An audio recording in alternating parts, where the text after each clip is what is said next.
નમસ્કાર દર્શક મિત્રો, જનરપન ન્યૂઝમાં આપનું સ્વાગત છે। હું છું આપણો મિત્ર કંચન પરમાર। આવો સાંભળીએ આજના મુખ્ય સમાચાર।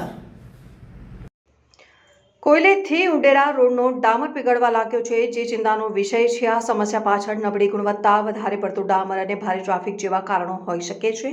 આનાથી અકસ્માતનો ભય, વાહનોને નુકસાન અને ટ્રાફિક જામ જેવી મુશ્કેલીઓ ઊભી થઈ શકે છે। સ્થાનિક તંત્ર અથવા કોર્પોરેશનમાં આ બાબતે રજૂઆત કરવી જોઈએ, જેથી ઉનાળો જામતા પહેલા આનું સમારકામ થઈ શકે।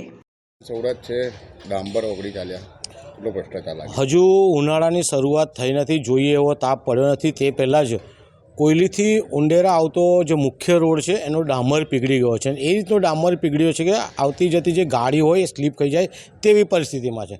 ક્યાંક ને ક્યાંક કોન્ટ્રાક્ટર દ્વારા જે કામગીરીમાં નિષ્ઠા દાખવવામાં નથી, તે કામગીરીમાં ક્યાંક ને ક્યાંક ઢીલી કામગીરી અને ભ્રષ્ટાચારની કામગીરી જ્યારે ચાલતી હોય છે, સાથે કોઈ સુપરવિઝન થતું નથી, અધિકારીઓ પણ સુપરવિઝન કરતા નથી, જેના કારણે કોયલીથી ઉંડેરા આવતા રોડ અત્યારે ડામર પીગળી ગયો છે। અકસ્માત થવાનો ભય છે। જો કોઈ પણ અકસ્માત થશે તો જવાબદાર જે તે અધિકારી અને કોન્ટ્રાક્ટર રહેશે।